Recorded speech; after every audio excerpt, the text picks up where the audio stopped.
नमस्कार। नेपाल टेलिभिजन समाचारमा स्वागत छ। म श्वेता सिन्हा साथमा छु। म सुरेन्द्र पौडेल। समाचार सुरु गरौं प्रमुख समाचारबाट।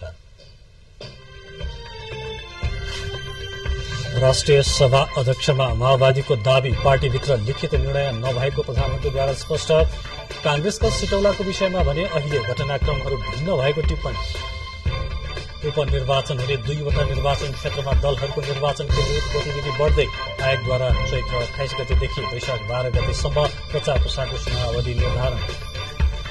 जिम्मेवारी पन्छाएर राज्यलाई क्षति भए सोही व्यक्तिलाई क्षतिपूर्ति भराउने प्रणाली आवश्यक भएको प्रधानमन्त्रीको भनाई। कामै नगरे बुझिन्छ भन्ने परिपाटी बदल्न निर्देशन। दुग्ध उत्पादक किसानहरूको देशव्यापी विरोध प्रदर्शन। डीडीसी र निजी डेरीले दुधको भुक्तानी नदिँदा पशुपालन गरेर टिक्नै गाह्रो परेको किसानहरूको गुनासो। इरानमा आसन्न संसदीय निर्वाचनमा 15,000 भन्दा बढी प्रतिस्पर्धी। स्वस्थ प्रतिस्पर्धा हुनेमा कुनै आशंका नगर्न विश्व समुदायसँग इरानको आग्रह। र त्रिकोणात्मक अन्तर्राष्ट्रिय T20 श्रृंखला अन्तर्गत नेपालले भोलि नामिबियासँग खेल्ने। आजको खेलमा नामिबियालाई 59 रनले हराउँदै नेदरल्याण्डसले दर्ता गरे दोस्रो जित।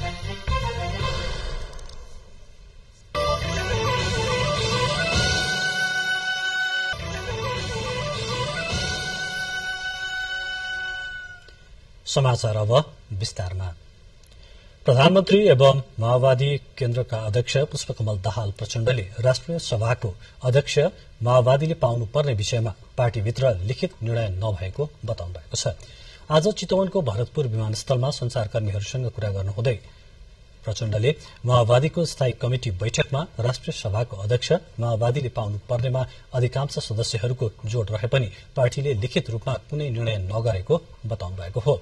शान्ति प्रक्रिया र संविधान लेखनको प्रक्रियामा कृष्ण प्रसाद सिटौलाले खेल्नुभएको भूमिकाका आधारमा राष्ट्रिय सभाको अध्यक्ष बनाउन सक्ने आफूले केही समय अघि बताए पनि अहिले घटनाक्रमहरू भिन्न तरिकाले अघि बढ़िरहेको उहाँले बताउनुभयो। उहाँले कोशीमा कांग्रेसकै कारण माओवादी उम्मेद्वार पराजित भएकोले नेता कार्यकर्ता आक्रोशित भएको धारणा राख्नुभयो। त्यस्तै कांग्रेस महासमिति बैठकले गठबन्धन गरिँदैन भनेर गरेको निर्णय धर्मनिरपेक्षताको विषय लगायतले आशंका उत्पन्न भएको प्रधानमन्त्री प्रचण्डको भनाइ छ।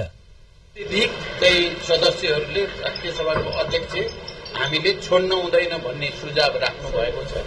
औपचारिक ढंगले लिखित निर्णय चाहिँ भइसक्यो। मैले यदि सिटौलाजी आउने हो भनेपछि त्यो चाहिँ सकारात्मक ढंगले सोच्न सकिन्छ भनेकै हो।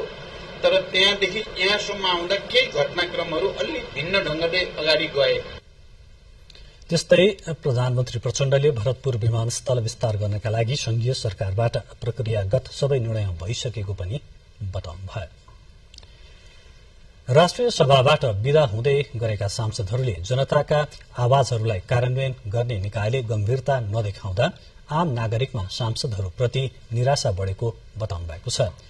राष्ट्रिय सभाको 6 वर्षे कार्यकाल सकेर बाहिरिन लाग्नुभएका 20 जना सांसदहरूले आजको बैठकमा विशेष समय लिएर धारणा राख्दै सांसदहरूप्रति नागरिकको भरोसा शुरूका दिनमा भन्दा कम हुँदै गएको अनुभव सुनाउनुभयो। उहाँहरूले नागरिकका मुद्दा सम्बोधनमा सदन र सरकार उदासीन हुने गरेको पाइएको पनि बताउनुभयो। सांसदहरूले पुँजीगत खर्च गर्ने र गराउने परिपाटी सुधार नभएसम्म अन्यत्र सुधार र छलफल गरेर मात्र केही नहुने धारणा पनि राख्नुभयो। सांसदहरूले योजना आयोगको भूमिकाका विषयमा पनि प्रश्न उठाउनु भएको थियो। विषयगत छलफलका बेला सम्बन्धित मन्त्री र मन्त्रालयका अधिकारी उपस्थित नभएको भन्दै असन्तुष्टि पनि सांसदहरूले व्यक्त गर्नुभयो। बैठकमा सरकारले पेश गरेको विनियोजन विधेयकको प्राथमिकता र सिद्धान्तमाथि छलफलमा भाग लिँदै सांसदहरूले शिक्षा र स्वास्थ्य सरकारको प्राथमिकतामा नपर्दा वर्षेनी लाखौं रुपैयाँ शिक्षा र स्वास्थ्य उपचारका नाममा विदेशीले गरेको बताउनुभयो। संवैधानिक व्यवस्था अनुसार 6 वर्ष पदावधि पूरा गरी राष्ट्रिय सभाका अध्यक्ष सहित 20 सांसद यही फागुन 20 गतेदेखि विदा हुँदै हुनुहुन्छ। निर्वाचन आयोगले देशका 2 स्थानमा उपनिर्वाचनको घोषणा गरेपछि निर्वाचन केन्द्रित काम शुरू गरेको छ। फागुन 16 गतेदेखि नै निर्वाचनको तयारीमा लागेको आयोगले चैत्र 28 गतेदेखि वैशाख 12 गतेसम्मलाई मात्र प्रचार प्रसारको समय निर्धारण गरेको छ। वैशाख 15 गते हुने गरी तोकिएको उपनिर्वाचनका लागि निर्वाचन आयोगले मतदाता नावली अध्यावधिक गर्न शुरू गरेको छ।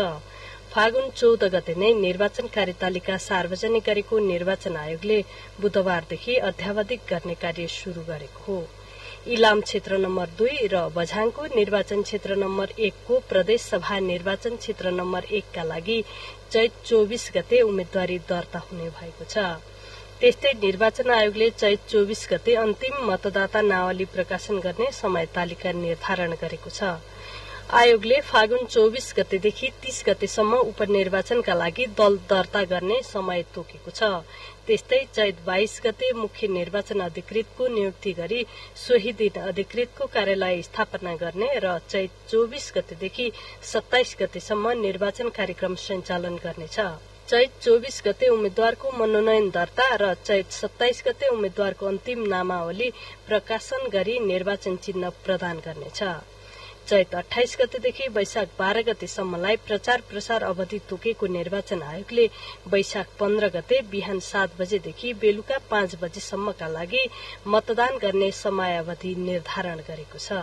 चैत 22 गते त्यसैको कड़ीको अन्तिम रूप अर्थात अन्तिम मतदाता नामावली प्रकाशित गरिन्छ र अब यही निर्वाचन प्रयोजनको लागि राजनीतिक दलहरूलाई दल दर्ता गर्नका लागि फागुन 24 गतेदेखि 30 गतेसम्मको समय दिने गरी सूचना प्रकाशित हुन्छ र चैत्र 22 गते मुख्य निर्वाचन अधिकृतको नियुक्ति हुने र सोही दिन कार्यालय स्थापना गर्ने गरी चाहिँ कार्यतालिका स्वीकृत भएको छ र चैत्र 24 देखि 27 गतेसम्म निर्वाचन कार्यक्रम हुनेछ। 28 गतेदेखि वैशाख 12 गतेसम्म राजनीतिक दलहरूलाई प्रचार प्रसारको समय छुट्याइएको छ र वैशाख 15 गते बिहान 7 बजेबाट बेलुका 5 बजेसम्म मतदान हुने गरी कार्यतालिका तय भएको छ। इलाम क्षेत्र नम्बर 2 का प्रतिनिधि सभा सदस्य तथा संविधान सभाका अध्यक्ष सुभाष चन्द्र नेङवाङ र बझाङको निर्वाचन क्षेत्र नम्बर 1 का प्रदेश सभा सदस्य तथा सुदूरपश्चिम सरकारका तत्कालीन आन्तरिक मामिला तथा कानून मन्त्री पृथ्वी बहादुर सिंहको निधन भएपछि सो स्थान खाली भएको थियो। प्रतिनिधि सभाको यो दोस्रो उपनिर्वाचन हो। यसअघि गत वैशाख 10 गते 3 स्थानमा प्रतिनिधि सभा सदस्यका लागि उपनिर्वाचन भइसकेको छ। निर्वाचन आयोगका अनुसार गाउँपालिकाका अध्यक्ष 1, उपाध्यक्ष 2, वडा अध्यक्ष 17 र जिल्ला समन्वय समितिका सभापति 2 गरी अझै 22 स्थानमा निर्वाचन गर्नुपर्नेछ। सलोजा दाहाल, नेपाल टेलिभिजन, काठमाडौँ। यसैबीच निर्वाचन आयोगले प्रतिनिधि सभा सदस्यको उपनिर्वाचन घोषणा गरेपछि इलाम क्षेत्र नम्बर 2 मा तयारी अघि बढेको छ। 2081 वैशाख 15 गतेका लागि तय भएको उपनिर्वाचनको घोषणापछि जिल्लामा सक्रिय राजनैतिक दलहरूले चुनाव केन्द्रित कार्यकर्ता भेला शुरू गरेका छन्। इलाम क्षेत्र नम्बर 2 मा प्रतिनिधि सभा सदस्यको उपनिर्वाचन वैशाख 15 मा हुने भएपछि राजनीतिक दलहरूको सक्रियता बढेको छ। देशको ठूलो दल नेपाली कांग्रेसले उपचुनावको तयारीका लागि सबै भातृ संगठनको जिल्ला र वडा तहमा बैठक गरिरहेको छ। तयारी रूपमै नेपाली कांग्रेस भइसकेको छ। नेपाली कांग्रेसको सम्पूर्ण भातृ संगठनहरू अहिले गठन भएको अवस्थामा छ। गाउँपालिकाहरूमा, वडाहरूमा र नगरमा पनि हाम्रो चाहिँ सम्पूर्ण भातृ संस्थाहरू चाहिँ अहिले चलायमान अवस्थामा छ। 2079 मंसिरमा सम्पन्न निर्वाचनमा निर्वाचित सुभाष नेमाङको निधन भएपछि इलाम क्षेत्र नम्बर 2 मा प्रतिनिधि सभा सदस्य पद रिक्त भएको थियो। सुभाष नेमाङ नेकपा एमालेबाट निर्वाचित भएका थिए। उपचुनावको घोषणा भएपछि नेकपा एमाले पार्टीले जिल्ला कमिटिको पूर्ण बैठक राखी चुनावको तयारी शुरू गरेको छ। अब उनी सम्पूर्ण कार्यक्रम 2 नम्बर क्षेत्रमै निर्वाचन केन्द्रित गर्ने गरी हामीले हिजो निर्णय गरेका छौं। तेस्रो दल नेकपा माओवादी केन्द्रले सत्ता गठबन्धनबाट आफ्नो उम्मेदवारी दावी गरेको छ। सत्ता गठबन्धनबाट साझा उम्मेद्वार नभए उपनिर्वाचनमा पार्टीको आधिकारिक उम्मेद्वार उठाउने जिल्ला समन्वय समितिको बैठकको निर्णयपछि कार्यकर्ता प्रशिक्षण गर्दै आएको हो। राष्ट्रिय गठबन्धनबाट हाम्रो पार्टीलाई उम्मेद्वारको लागि छलफल बहस गर्ने पहिलो कुरो। अब यदि त्यहाँ सहमति र समझदारी नभएको खण्डमा पार्टीले उम्मेदवारी दिएर जाने। राष्ट्रिय स्वतन्त्र पार्टी, नेकपा एकीकृत समाजवादी, जनता समाजवादी र पहिचान पक्षधर संघर्ष समितिले पनि उपनिर्वाचनमा उम्मेदवारी दिने तयारी गरेका छन्। उपनिर्वाचन घोषणा भएपछि जिल्ला सुरक्षा समितिले सुरक्षा व्यवस्थाका लागि कार्ययोजना निर्माणको तयारी गर्दैछ। उपनिर्वाचन सम्पन्न गराउन जिल्ला निर्वाचन कार्यालयले 2079 मंसिरको निर्वाचनमा प्रयोग भई पुनः प्रयोग गर्न सकिने सामग्रीको छनौट गरी तयारी अवस्थामा राखेको छ। गत निर्वाचनमा प्रयोग भएका सामग्रीहरू जो 60-70% पुनः प्रयोगमा आउँछन्। हामीले चाहिँ तिनीहरूलाई पुछपाछ गर्ने, छुट्याउने, आवश्यक संख्यामा गनेर सटिङ गर्नलाई तयारी अवस्थामा राख्ने सम्मका काम गर्दैछौँ र 1 वर्ष अघिको निर्वाचनमा नेकपा एमालेका उम्मेद्वार नेम्बाङ 30,020 मतका साथ विजय हुँदा सत्ता गठबन्धनका उम्मेद्वार डम्बर बहादुर खड्काले 29,906 मत पाएका थिए। चुनावी राजनीतिको अन्तिम र अपराजित यात्राको 5औं संस्करणमा जम्मा 114 मतको झिनो अन्तरमा विजयी भएका नेम्बाङको गत भाद्र 26 गते निधन भएको थियो। सुजन तिमल सिन्हा, नेपाल टेलिभिजन, कोशी प्रदेश, इलाम। प्रधानमन्त्री पुष्पकमल दाहाल प्रचण्डले मन्त्रालयको कार्य सम्पादन कमजोर भएको भन्दै असन्तुष्टि जनाउनु भएको छ। चालू आर्थिक वर्षको नीति तथा कार्यक्रम र बजेटको कार्यान्वयनको समीक्षा बैठकमा सहभागी मन्त्री र सचिवहरूलाई सोचे अनुरूप निर्धारित लक्ष्य अनुसार कार्यप्रगति हासिल गर्न नसकेको बताउँदै वहाँले जिम्मेवारी पन्छाएर राज्यलाई क्षति भए सोही व्यक्तिलाई क्षतिपूर्ति भराउने प्रणाली आवश्यक भएको बताउनुभयो। प्रधानमन्त्रीले नतिजामुखी भएर काम गर्न निर्देशन समेत दिनुभएको छ। प्रधानमन्त्री पुष्पकमल दाहाल प्रचण्डले जिम्मेवारी पन्छाएर राज्यलाई क्षति भए सोही व्यक्तिलाई क्षतिपूर्ति भराउने प्रणाली आवश्यक भएको बताउनु भएको छ। चालू आर्थिक वर्ष 2080-81 को नीति तथा कार्यक्रम र बजेटको कार्यान्वयन समीक्षा बैठकलाई सम्बोधन गर्नुहुँदै प्रधानमन्त्री दाहालले निर्णय नलिएकै र पन्छाएकै कारणबाट मुलुकलाई कति हानि नोक्सानी वा क्षति हुन सक्छ भन्ने मूल्याङ्कन गर्ने प्रणाली स्थापित गर्नुपर्ने बताउनुभयो। प्रशासन संयन्त्रमा काम गरे कारबाही भोग्नुपर्ने तर कामै नगरे बच्न सकिने मनाशय बढ्दै जाँदा किटान गरिएको लक्ष्य हासिल गर्न नसकेको उल्लेख गर्दै प्रधानमन्त्री दाहालले असल नियतका साथ गरेको निर्णयको बचावट र त्यस्तो कर्मचारीको संरक्षणमा आफू सदैव प्रतिबद्ध रहेको बताउनुभयो। हामीले जसरी लक्ष्य निर्धारण गर्नुपर्ने हो त्यो लक्ष्य निर्धारण गर्ने कुरामा पनि कहीँ न कहीँ हामी मनोगत भएका छौँ। हाम्रो यथार्थ धरातलसँग त्यति मिलेका छैनन् भन्ने कुरा नै देखियो। जस्तो कि हामीले माघ मसान्तसम्म सम्पन्न हुनुपर्ने भनेर 1767 वटा माइलस्टोन मध्ये 36% मात्रै सम्पन्न हुनु, 51% चालू अवस्थामा र 14% त सुरु नै हुन नसकेको देखियो। विडम्बना चालू आर्थिक वर्षमा कुल 3,421 तय भएका माइलस्टोन मध्ये हालसम्म 633 मात्र सम्पन्न हुनु र चालू आर्थिक वर्षको 9 महिना बितिसक्दा पनि 245 अझै सुरु नै हुन नसक्नुले हाम्रो कार्यक्षमतामाथि नै प्रश्न उठेको छ। उहाँले तोकिएको लक्ष्य हासिल नहुनुका पछाडिका कारण र समस्यालाई पहिचान गरी तत्काल सुधार कार्य अघि बढाउन आग्रह गर्दै आम नागरिकलाई उपलब्ध गराउने सार्वजनिक सेवा छिटो, छरितो, गुणस्तरीय र लागत किफायती हुने किसिमले प्रवाह गर्न समेत निर्देशन दिनुभयो। प्रधानमन्त्री दाहालले मन्त्रालयहरू तथा अन्य निकायले निर्धारित वार्षिक लक्ष्य र सूचक अनुसार कार्य सम्पादन पूरा गर्नु नपर्ने र राजनीतिक र प्रशासनिक नेतृत्वहरू निर्णय लिन हिचकिचाउने प्रवृत्ति मौलाउँदै जानु त्यो सकारात्मक नभएको बताउनुभयो। मन्त्रालयगत कार्य सम्पादन स्तरको आँकडा अनुसार बढी पुँजीगत खर्च गर्ने तर कामको प्रगति स्थिति भने कमजोर हुनुले पुँजी निर्माण स्थिति कमजोर देखिएको उहाँले बताउनुभयो। तथापि परम्परागत कार्यशैलीमा परिवर्तन गर्नै पर्ने अनिवार्य जस्तै हुँदै गएको प्रधानमन्त्रीको भनाइ छ। प्रधानमन्त्री प्रचण्डले निजामती कर्मचारी विधेयकलाई अन्तिम रूप दिएर संसदमा लैजाने तयारी भइरहेको बताउनुभयो।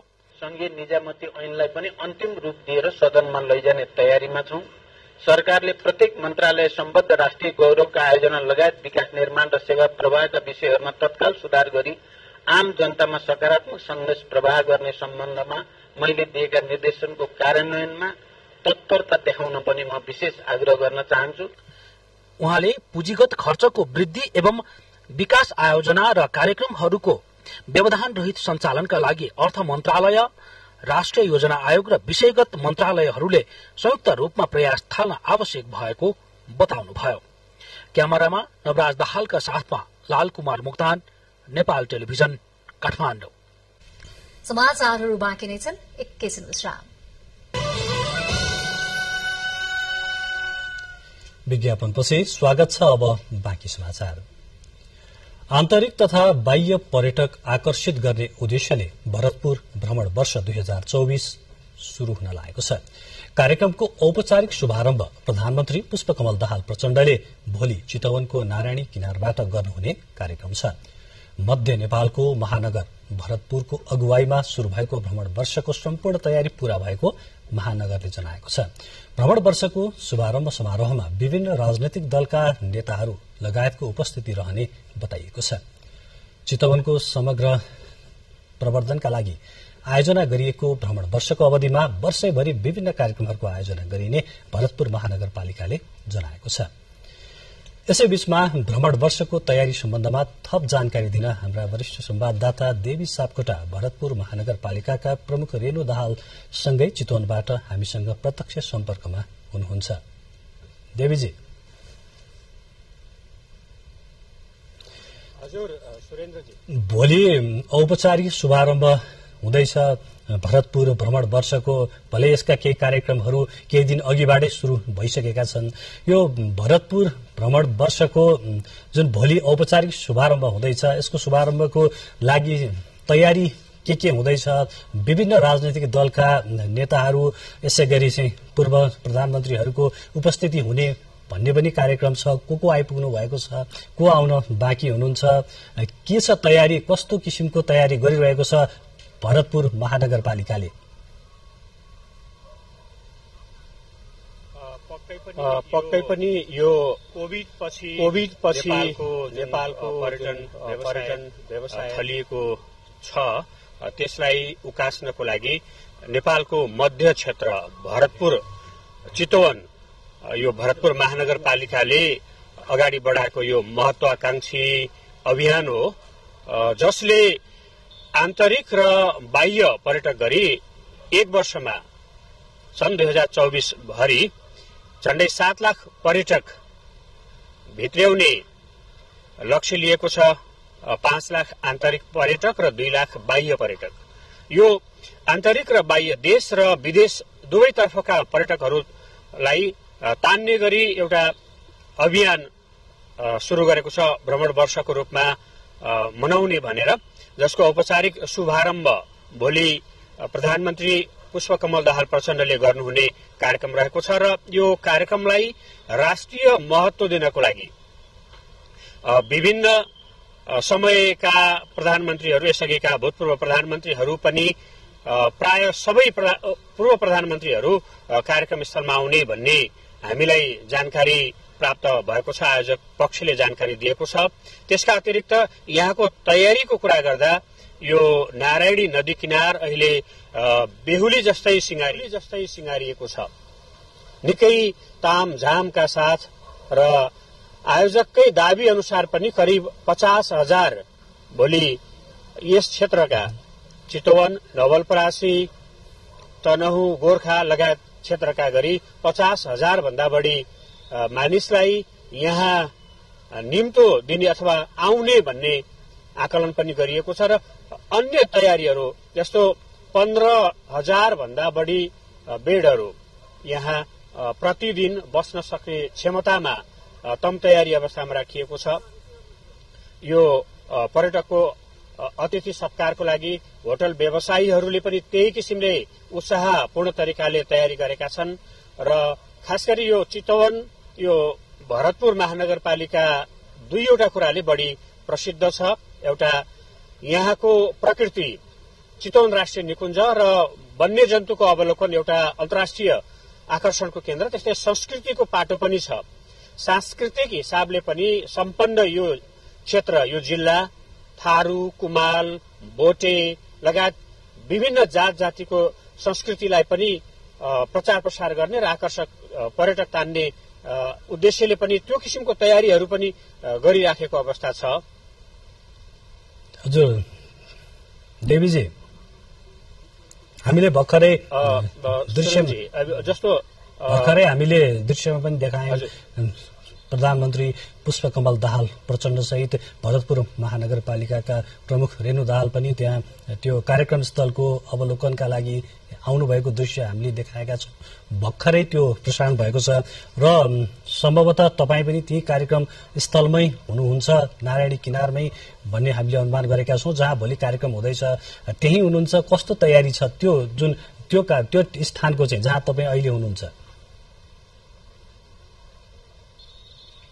अहिले यो कार्यक्रम स्थलमा केही बेर अघि प्रधानमन्त्री पुष्पकमल दाहाल प्रचण्ड आएर यहाँको वस्तुस्थितिको बारेमा जानकारी लिनुभयो र अन्य नेताहरू, अन्य दल सम्बद्ध नेताहरूको पनि आउने क्रम सुरु भएको हामीलाई जानकारी प्राप्त भएको छ। यसमा अरू तयारीका पाटाहरू, भौतिक पूर्वाधारका भनौँ यहाँ आउने भोलि यो भ्रमण वर्षको औपचारिक शुभारम्भलाई अवलोकन गर्न आउने अथवा यसमा सहभागी हुन आउने सर्वसाधारणको बसोबासको प्रबन्ध भनौँ र यो कार्यक्रम स्थलमा रहने व्यवस्था पनि चुस्त ढंगले गरिएको छ। सुरक्षा लगायतका अन्य प्रबन्धहरू पनि मिलाइएको अवस्था छ। र मैले यसमा फेरि पनि एउटा कुरा के जोड्न चाहे भने यो मूलतः मध्य क्षेत्रबाट पर्यटनलाई नै प्रवर्धन गर्ने कार्यक्रम हो।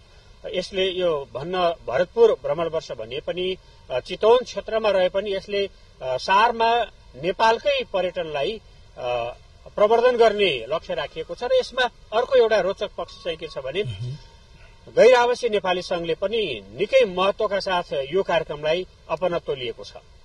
उनीहरू बाहिरका विदेशका मेयरहरूलाई समेत भोलिको कार्यक्रममा सहभागी गराउने तयारी गरिराखेका छन् र बढी भन्दा बढी विदेशी पर्यटकलाई यो क्षेत्रमा ल्याउने र यसको समग्र लाभ नेपालले नै प्राप्त गर्ने किसिमको तयारी एनए समुदायले पनि गरेको छ र अन्य प्रदेशहरूको तर्फबाट पनि सहयोग र समन्वयको भूमिकामा हामी छौं भन्ने किसिमको प्रतिबद्धता जनाएको छ भनेर भरतपुर महानगरपालिकाको नेतृत्वलाई भनेको कुरा हामीले थाहा पाएका छौं। राष्ट्रिय र अन्तर्राष्ट्रिय सबै किसिमको एउटा सञ्जाल निर्माण भएको छ यतिखेर।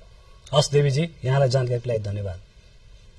उहाँ हुनुहुन्थ्यो हाम्रा वरिष्ठ संवाददाता देवी सापकोटा, भरतपुर महानगरबाट यति बेला हामीसँग प्रत्यक्ष सम्पर्कमा हुनुहुन्थ्यो। भरतपुर महानगरपालिकाले भरतपुर भ्रमण वर्ष 2024 को भोलि औपचारिक शुभारम्भ गर्दैछ र उक्त कार्यक्रमको तयारी बारेमा यति बेला हामीले जानकारी दिने हुनुहुन्थ्यो र उक्त औपचारिक उद्घाटन समारोहको नेपाल टेलिभिजनले प्रत्यक्ष प्रसारण गर्ने कार्यक्रम पनि रहेको छ। अब बाँकी समाचार क्रम। दुग्ध विकास संस्थान र डेरी उद्योगले महिनौंदेखि आफूले बेचेको दूधको रकम भुक्तान नगरेको भन्दै अहिले देशभरका दुग्ध उत्पादक किसानहरू आन्दोलित भएका छन्।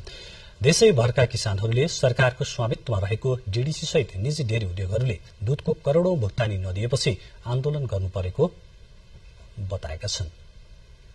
केन्द्रीय दुग्ध सहकारी संघको आन्दोलनलाई एकबद्धता जनाउँदै विभिन्न जिल्लाका दुध किसानहरूले आन्दोलनमा उत्रिएका हुन्। दुध उत्पादक सहकारी संघ मकवानपुरको अगुवाईमा किसानहरूले प्रदेश राजधानी हेटौडामा सरकार विरुद्ध प्रदर्शन गरे। देशैभरका किसानहरूले सरकारको स्वामित्वमा रहेको दुध विकास संस्थान डीडीसी सहित निजी डेरी उद्योगहरूले दूधको करोड़ौं भुक्तानी नदिएपछि किसानहरू आन्दोलित भएका हुन्। प्रदर्शनमा उत्रिएका करिब 3000 किसानले विभिन्न राजमार्ग बन्द गर्नुका साथै सड़कमा नै दूध पोखेर विरोध जनाएका छन्। दुध किसानहरूले हेटौडा उपमहानगरपालिकाको बजार क्षेत्रमा प्रदर्शन पनि गरे। दूध किसानहरूले पाउनु पर्ने रकम नपाए विभिन्न चरणमा आन्दोलन गर्ने समेत चेतावनी दिए। मकवानपुरमा विगत 6 महिनादेखि किसानहरूले दूध बेचेको 57 करोड़ रुपियाँ पाउनुपर्ने भए पनि उक्त रकम नपाएपछि किसानहरू आक्रोशित हुँदै प्रदर्शनमा उत्रिएका हुन्। किसानले उत्पादन गरेका दुग्ध सामग्री बिक्रीको सहज वातावरण मिलाउँदै किसानलाई प्रोत्साहन गर्नुको सट्टामा झनै निरुत्साहित गरेको किसानहरूले आरोप लगाएका छन्। त्यसैगरी पूर्वी नवलपरासीका किसानहरूले पनि दूधको भुक्तानी नपाएको भन्दै सड़कमा दूध खनाएर विरोध प्रदर्शन गरे। किसानले आफ्नो मेहनतको भुक्तानी नपाएसम्म आन्दोलन जारी राख्ने बताएका छन्। किसानहरूसँग पैसा छैन, बिक्री भएको दूधको पैसा आउँदैन। यी सबै समस्याले गर्दाखेरिमा आज हामी चाहिँ यो आन्दोलन गर्न बाध्य भयौं। जिल्लामा 15,000 दुग्ध किसानको करिब 50,000 लिटर दूध संकलन हुने गरेको छ, जसमध्ये 60% मात्रै खपत भएको जिल्ला दुध उत्पादक सहकारी संघले जनाएको छ। किसानले विगत 6 महिनादेखि भुक्तानी नपाएको गुनासो गरेका छन्। दुग्ध सहकारी संघका अनुसार किसानले करिब 15 करोड़ रुपियाँ भुक्तानी पाउन बाँकी रहेको छ। त्यसैगरी दुध उत्पादन संघ किसानहरूले काभ्रेको बनेपा 4 बाटोमा चक्का जाम गरी विरोध प्रदर्शन गरे। किसानहरूले 2 घण्टा चक्का जाम गरी प्रदर्शन गरेका हुन्। नेपाल सरकारको स्वामित्वमा रहेको डीडीसीले दुध उत्पादन किसानको करिब 50 करोड़ रुपियाँ तिर्न बाँकी छ। लामो समयसम्म रकम नपाएपछि बाध्य भएर विरोध स्वरूप चक्का जाम गरिएको दुध उत्पादक किसान संघका जिल्ला अध्यक्ष नारायण बडालले बताउनुभयो। त्यसैगरी देशका विभिन्न जिल्लाहरूमा दूध उत्पादक किसानहरूले आन्दोलन जारी राखेका छन्। मौसममा आएको परिवर्तनसँगै पाल्पाका सरकारी तथा निजी अस्पतालमा भाइरल ज्वरोका बिरामी बढ़न थालेका छन्। अस्पताल र स्वास्थ्य चौकीहरूमा बिरामीको चाप बढ़ेको स्वास्थ्य कार्यालय पाल्पाले जनाएको छ। पछिल्लो समय सामान्य रुगाखोकी, ज्वरो, झाडापखाला, टाइफाइडका बिरामी बढ़ेको जिल्ला अस्पताल पाल्पाका मेडिकल सुपरिन्टेण्डेन्ट डाक्टर राजेन्द्र जीसीले जानकारी दिनुभयो। शरीर दुख्ने, रुगाखोकी लाग्ने, कडा ज्वरो आउने, आँखा पोल्ने समस्या लिएर बिरामी अस्पताल आउने गरेको चिकित्सकहरूको भनाइ छ। चिसो घटेर बिस्तारै बढ़ेको तापक्रमले यस्तो समस्या सृजना हुन सक्ने भएकाले भाइरलबाट जोगिन पानी उमालेर खाने, समूहमा हिँडुल नगर्ने, आराम गर्ने, झोलिलो पदार्थ बढ़ी खाने चिकित्सकहरूको सुझाव छ। निर्माणाधीन नागढुङ्गा सिस्ने खोला सुरुङ मार्गमा सहज सवारी पहुँचका लागि निर्माण शुरू गरिएको बलम्बु स्थित निर्माणाधीन फ्लाईओभर निर्माणको काम अवरुद्ध भएको छ। स्थानीयले सुरुङ मार्ग र फ्लाईओभर बनाउँदा उनीहरूलाई पुगेको समस्याको समाधानको माग राख्दै विरोध गरेपछि काम रोकिएको आयोजनाले जनाएको छ।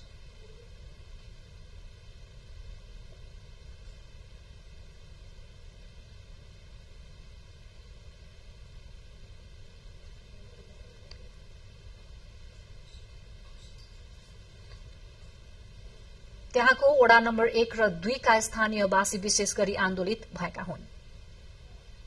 स्थानीय संघको विवादका कारण लगभग 60% काम सम्पन्न भएको नेपालको पहिलो फ्लाईओभर बलम्बुको काम रोकिएको छ।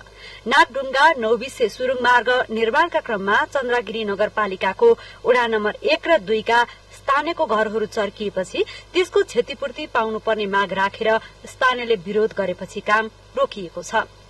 स्थानीयले सुरुङ मार्ग क्षेत्रलाई प्रभावित क्षेत्र घोषणा गर्नुपर्ने, पर्याप्त खानेपानीको व्यवस्था गर्नुपर्ने, खेतीयोग्य जमीनमा सिंचाईको व्यवस्था गर्नुपर्ने र प्रभावित क्षेत्रका बासिन्दालाई रोजगारीको व्यवस्था गर्नुपर्ने लगायत 6 बुँदे माग राखेर निर्माण कार्यमा अवरुद्ध पुर्याएको कारण काम अघि नबढेको फ्लाईओभर आयोजनाका उपनिर्देशक गोविन्द डुमरुले बताउनुभयो।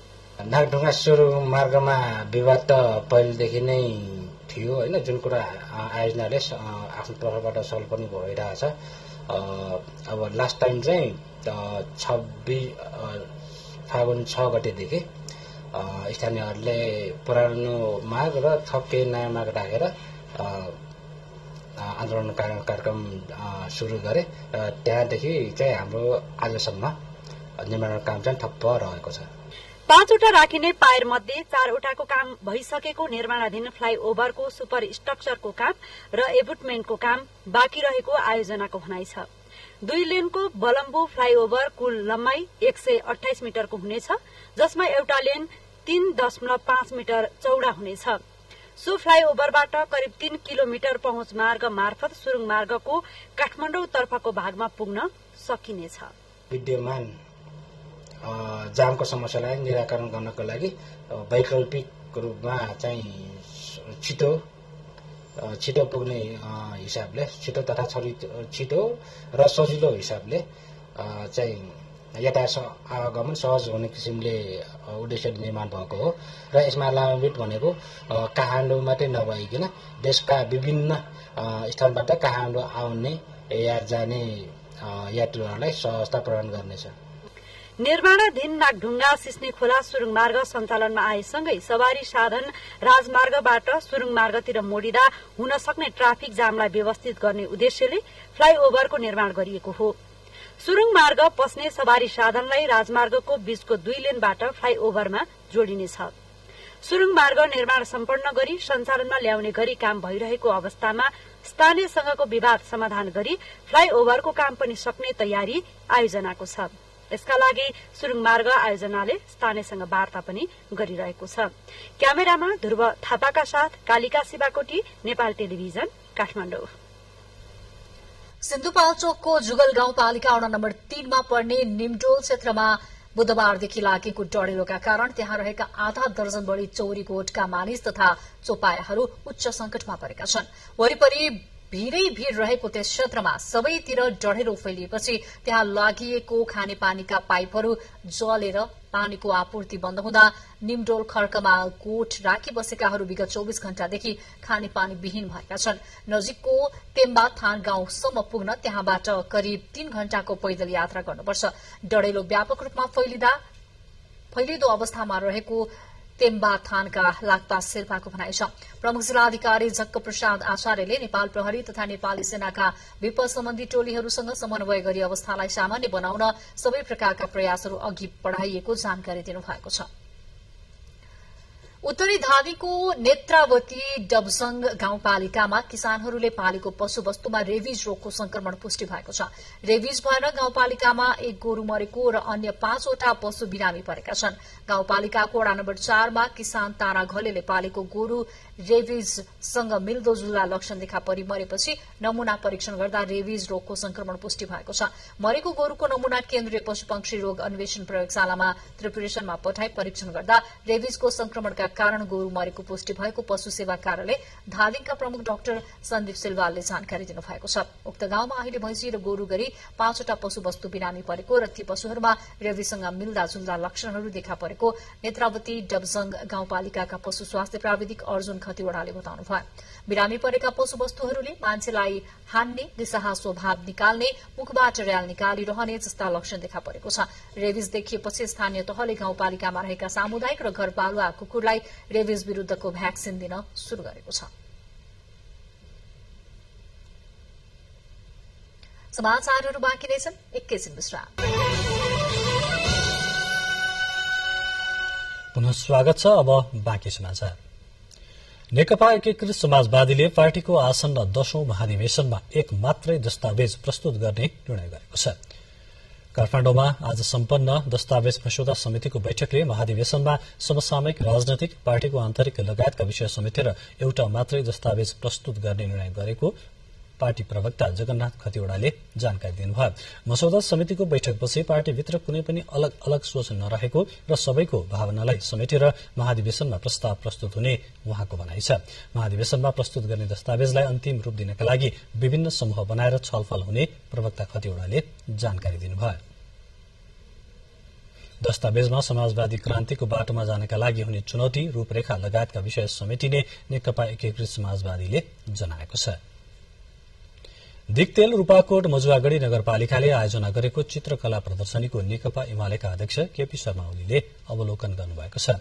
नगरको शान, दिक्तेलको स्वाभिमान, मुन्दुम अन्तर्राष्ट्रिय चित्रकला संस्कृतिको सम्मान भन्ने नाराका साथ मुन्दुम अन्तर्राष्ट्रिय चित्रकला प्रदर्शनी 2080 को अन्तिम दिन आज अध्यक्ष ओलीले अवलोकन गर्नुभएको हो। नेपाल कला परिषद बबरमहल काठमाडौँमा फागुन 5 गतेदेखि आयोजना गरिएको चित्रकला प्रदर्शनीको राष्ट्रपति रामचन्द्र पौडेलले उद्घाटन गर्नुभएको थियो। प्रदर्शनीमा 50 देशका चित्रकारहरूले बनाएका 170 भन्दा बढ़ी चित्रहरू राखिएका छन्, जसमा दिक्तेल, रूपाकोट, मजुवागढ़ी नगरपालिका लगायत खोटाङ जिल्लाका समग्र सांस्कृतिक, धार्मिक र पर्यटकीय क्षेत्रहरू समेटिएको छ। स्थानीय आर्थिक विकास सम्बन्धी गण्डकी प्रदेश स्तरीय संवाद कार्यक्रम पोखरामा सम्पन्न भएको छ। गण्डकी प्रदेशका 85 वटा स्थानीय तहका प्रमुख एवं अध्यक्षहरू सहभागी रहेको संवाद कार्यक्रममा गण्डकी प्रदेशका मुख्यमन्त्री सुरेन्द्र राज पाण्डेले देश संघीयतामा अघि बढ़िरहेका बेला प्रदेशलाई बलियो बनाएर आर्थिक समृद्धि गर्नका लागि स्थानीय तहका जनप्रतिनिधि र स्थानीय तहका कर्मचारीहरूले आत्मीयताका साथ काम गर्नु जरूरी रहेको बताउनुभयो। कार्यक्रममा गण्डकी प्रदेशको दोस्रो आवधिक योजना सम्बन्धी प्रस्तुतिका साथै अन्तर्क्रिया गरिएको थियो।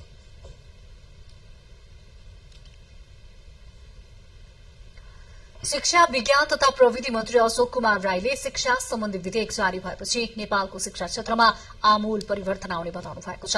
ओखलढुङ्गाको सुनकोशी गाउँपालिका 3 को कालिका माध्यमिक विद्यालयको नवनिर्मित भवन उद्घाटन गर्दै मन्त्री राईले वर्तमान सरकारले शिक्षा क्षेत्रमा देखिएको अन्योलता, अस्तव्यस्तता, अराजकता अन्त्य गर्दै शैक्षिक गुणस्तर वृद्धि गर्नका लागि विद्यालय शिक्षा सम्बन्धी विधेयक, उच्च शिक्षा सम्बन्धी विधेयक र प्राविधिक शिक्षा सम्बन्धी विधेयक जारी गर्न लागि जानकारी दिनुभयो। विधेयक जारी भएपछि संघ, प्रदेश र स्थानीय तहको अधिकारलाई स्पष्ट रेखाङ्कन गर्ने बताउनुभयो। उहाँले स्थानीय तहको अभिभावकत्व, विद्यालय शिक्षा परिचालन गर्ने योजना समेत अगाडि बढ़ेको बताउनुभयो। मन्त्री राईले 2086 सालसम्म सबै सामुदायिक विद्यालयलाई पक्की भूकम्प निरोधक भवन निर्माण गर्नका लागि सरकारले राष्ट्रिय योजना आयोगसँग मिलेर योजना निर्माणको काम समेत गरिरहेको बताउनुभयो। राष्ट्रिय सभाका अध्यक्ष गणेश प्रसाद तिमल सिन्हाले आधुनिक प्रविधिको सदुपयोग गरी गुणस्तरीय एवं व्यावसायिक चलचित्र निर्माण गरी विश्व बजारसम्म पुर्याउनु पर्ने समय आएको बताउनु भएको छ। नेपाली चलचित्रकर्मीको अन्तर्राष्ट्रिय सञ्जालको प्रथम साधारण सभाका अवसरमा आज आयोजित सिमाना भन्दा पर नेपाली चलचित्र विषयक अन्तर्क्रिया कार्यक्रममा अध्यक्ष तिमल सिन्हाले बदलिदो विश्व परिवेशलाई ध्यान दिँदै नेपाली सिने उद्योगलाई अन्तर्राष्ट्रियकरण गर्न आग्रह गर्नुभयो। वरिष्ठ चलचित्रकर्मी निर्शाहले कलाकर्मी बीचको अविश्वास र बेमेलका कारण चलचित्र व्यवसाय अपेक्षा गरे अनुसार फस्टाउन नसकेको उल्लेख गर्दै व्यावसायिक सफलताका लागि लगनशील भई एकताबद्ध रूपमा अघि बढ़न चलचित्रकर्मीसँग अनुरोध गर्नुभयो। सञ्जालका अध्यक्ष लव प्याकुरेलले नेपाली युवाको विदेशी नै क्रम बढ़ेसँगै राम्रा चलचित्रले पनि बजार पाउन नसकेको सन्दर्भमा नेपाली भाषीको उल्लेख्य उपस्थिति भएको विश्व बजारसम्म नेपाली चलचित्र पुग्नुपर्ने धारणा व्यक्त गर्नुभयो। सो अवसरमा नेपाली चलचित्र उद्योगमा उल्लेख्य योगदान पुर्याउनु हुने गीतकार डाक्टर कृष्णहरि बराल, अग्रज एवं वरिष्ठ चलचित्रकर्मी भुवन चन्द, गौरी मल्ल, करिश्मा मानन्दर, राजकुमार राई, उद्धव पौडेल, रविन्द्र खड्का, मुकुन्द भट्टराई लगायतका व्यक्तित्वहरूलाई सम्मान गरिएको थियो। बुलेटिनमा प्रमुख समाचार पुनः एकपटक।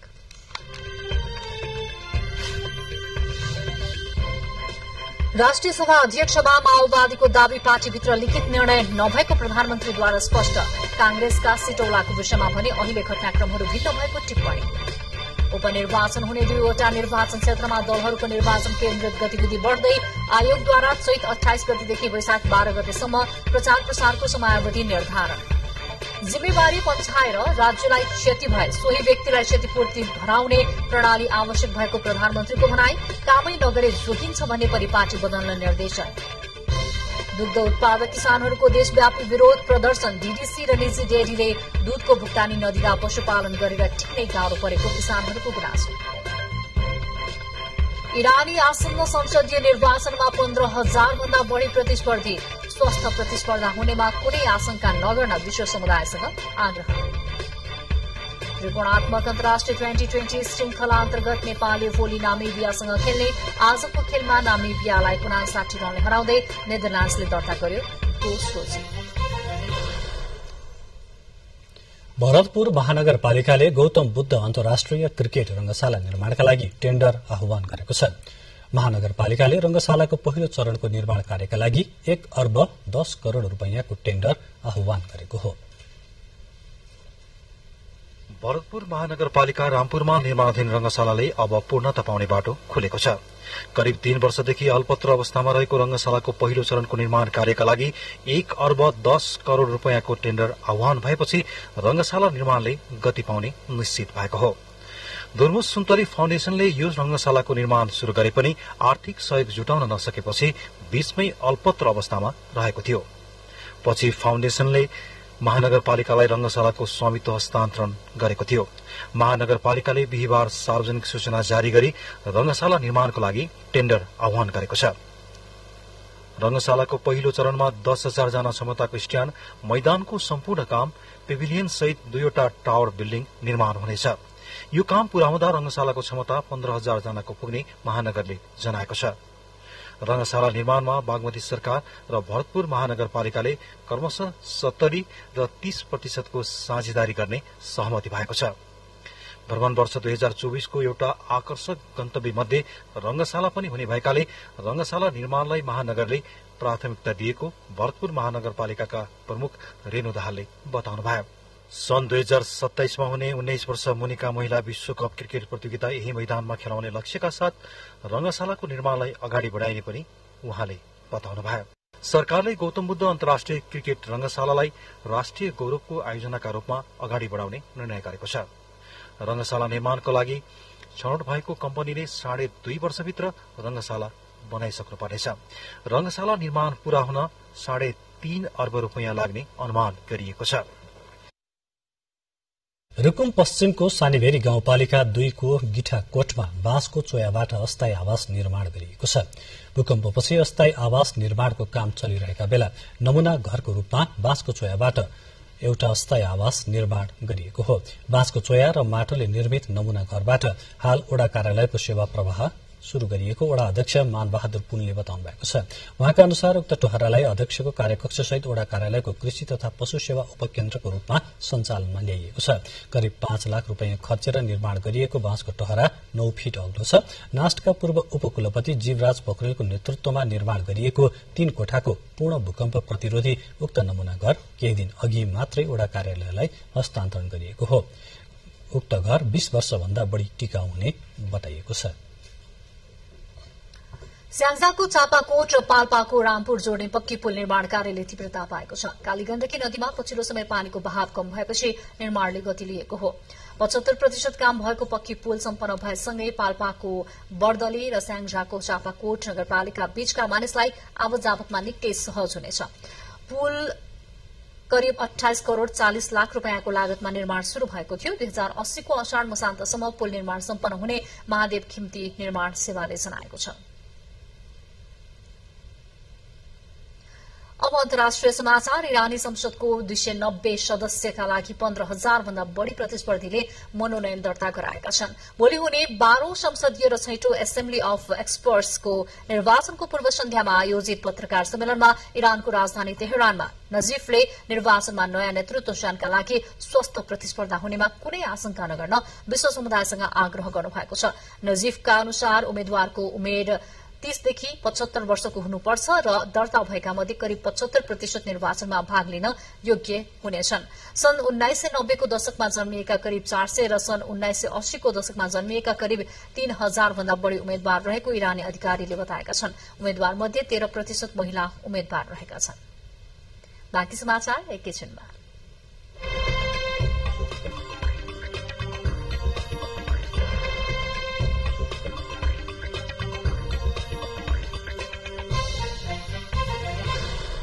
अब आर्थिक समाचार। नेपाललाई सम्पत्ति शुद्धिकरण सम्बन्धी ग्रे लिस्टबाट हटाउने गरी काम गर्न राज्य व्यवस्था तथा सुशासन समितिका सदस्य सांसदहरूले सुझाव दिनुभएको छ।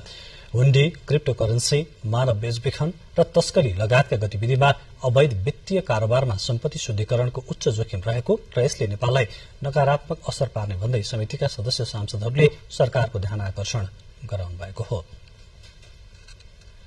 विशेष गरी घर जग्गा, सहकारी क्षेत्र, हुण्डी, क्रिप्टो करेन्सी, मानव बेचबिखन तथा तस्करी र क्यासिनो लगायतमा सम्पत्ति शुद्धिकरण सम्बन्धी काम हुने गरेको र त्यस्तो रकम आपराधिक गतिविधि तथा आतंककारी गतिविधिमा प्रयोग हुने गरेको आशंका गर्दै एफएटीएफ र त्यसको क्षेत्रीय निकाय एसिया प्रान्त समूह एपीजीले सम्पत्ति शुद्धिकरण सम्बन्धित कानूनहरू संशोधन गर्न नेपाललाई सुझाव दिएको थियो।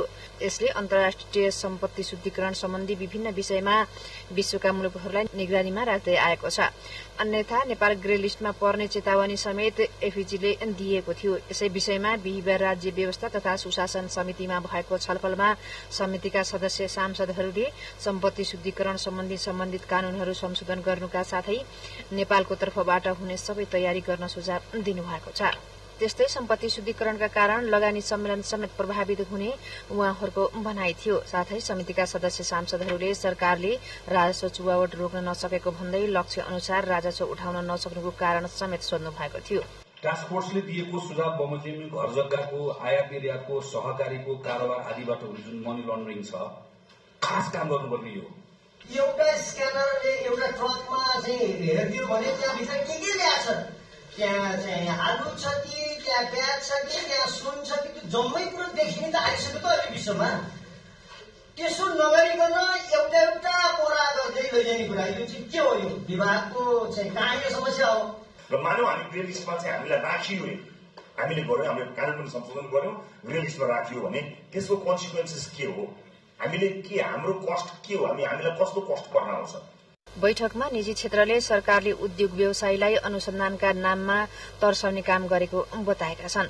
लगानी मैत्री वातावरण नहुँदा स्वदेशी सहित विदेशी लगानी समेत प्रभावित हुने भन्दै सरकारको ध्यानाकर्षण गराएका थिए। चाहे एफडीआईबाट चाहिँ आउने जुन यो इन्भेस्टमेन्ट, एफडीआईबाट आउने इन्भेस्टमेन्टलाई चाहिँ भनौँ जति यो हडल्सहरू चाहिँ छ, वास्तवमा त्यो हडल्सहरूलाई यो इन्भेस्टमेन्ट समिट भन्दा पहिला नै वास्तवमा त्यो परिमार्जन चाहिँ गर्नुपर्छ भनेर हामीले 3 महले सहित हामी लिखित चाहिँ सुझावहरू दिएको चाहिँ छौँ। आन्तरिक राजस्व विभाग, राजस्व अनुसन्धान विभाग र सम्पत्ति शुद्धिकरण विभागले तिनैवटा निकायले राजस्व सम्बन्धी मुद्दा हेर्ने भएकोले यो दोहोरो तेह्रोपन भइराखेको अवस्थामा यसमा यो स्पष्ट क्षेत्राधिकार स्पष्ट रूपमा हुनुपर्ने भन्ने हाम्रो एउटा बुझाइ छ। हामीले करको दायरामै सबैले ल्याउन सकिरहेको अवस्था छैन। यसलाई दायरामा ल्याउनको लागि चाहिँ एउटा राष्ट्रिय संकल्प सबै पार्टीको पनि हुनुपर्छ। त्यस्तै बैठकमा सम्पत्ति शुद्धिकरण अनुसन्धान विभागका महानिर्देशक पुष्पराज शाहीले मुलुक सम्पत्ति शुद्धिकरणको जोखिममा रहेको भन्दै सम्पत्ति शुद्धिकरणको मुद्दा चाँडो निष्कर्षमा पुर्याउन सके नेपाल ग्रे लिस्टबाट माथि उठ्न सक्ने बताउनुभयो। अब आउँदो वर्ष 1 वर्षभित्र हामीले ग्रेस पिरियडमा हामीलाई एपिटी एसिया पेसिफिक ग्रुपले हामीलाई चाहिँ एउटा मौका दिएको छ। बढीभन्दा बढी चाहिँ हामी लगभग करिब 30 भन्दा माथि मुद्दाहरू पुर्याएर हामी जान सक्छौँ। त्यस्तै राजस्व अनुसन्धान विभागका महानिर्देशक नवराज ढुङ्गानाले अभौतिक मुद्रा बढ़िरहेको सन्दर्भमा हुण्डी कारोबार लगायत अवैध अर्थ सम्बन्धी गतिविधि रोक्न विभाग केन्द्रित रहेको जानकारी दिनुभयो। राजस्व चुहावटको सम्बन्धमा हामीले गस्ती परिचालन गर्ने गर्छौं। सशस्त्र राजस्व प्रहरी र राजस्व अनुसन्धान विभागका कर्मचारीहरूको तर्फबाट संयुक्त गस्ती परिचालन हुन्छ। एपीजीले आगामी असोज महिनासम्ममा नेपालले सम्पत्ति शुद्धिकरणसँग सम्बन्धित कानूनहरू संशोधन गरिसक्न सुझाव दिएको छ। क्यामेरामा राजेश थापा मगरका साथमा कमला अर्याल, नेपाल टेलिभिजन, काठमाडौँ।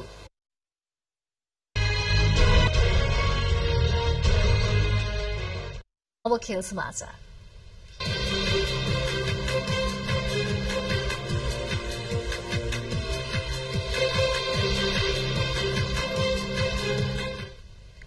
काठमाडौँमा भइरहेको त्रिकोणात्मक अन्तर्राष्ट्रिय 2020 श्रृंखला अन्तर्गत नेपालले भोलि नामिबियासँग खेल्दैछ। त्रिदेशीय त्रिकोणात्मक श्रृंखला अन्तर्गत भोलि नेपालले पाहुना टोलीसँग दोस्रो खेल खेल्न लागेको हो। यसअघि भएको पहिलो खेलमा नेपाल नामिबियासँग पराजित भएको छ। श्रृंखला अन्तर्गत आज भएको खेलमा नेदरल्याण्ड्सले नामिबियालाई 59 रनले पराजित गर्यो। श्रृंखलामा लगातार दोस्रो जित दर्ता गर्ने क्रममा नेदरल्याण्ड्सले जितका लागि 248 रनको लक्ष्य पछ्याएको नामिबियालाई 188 रनमा समेट्यो। कीर्तिपुर स्थित त्रिवी क्रिकेट मैदानमा टस जितेर पहिले ब्याटिङ रोजेको नेदरल्याण्ड्सले निर्धारित 20 ओभरमा 5 विकेट गुमाउँदै 247 रनको योगफल बनाएको थियो। जवाफी ब्याटिङ गरेको नामिबियाले निर्धारित 20 ओभरमा 7 विकेट गुमाउँदै 188 रन मात्र बनाउन सक्यो। यो जितसँगै नेदरल्याण्ड्सले 2 खेलमा जित दर्ता गराएको छ। यसअघि भएको खेलमा नेदरल्याण्ड्सले नेपाललाई पराजित गरेको थियो।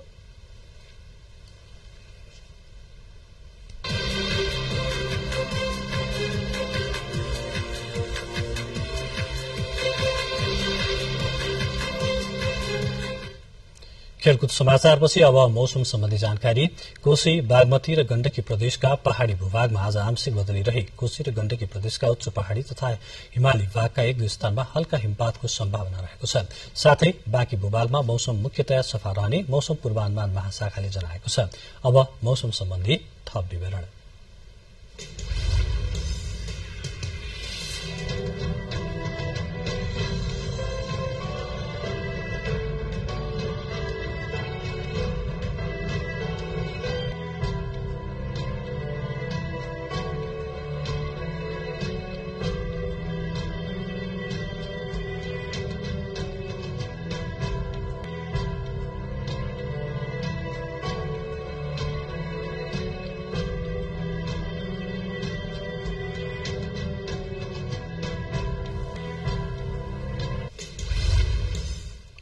अब अन्त्यमा बुलेटिनका प्रमुख समाचार पुनः एकपटक।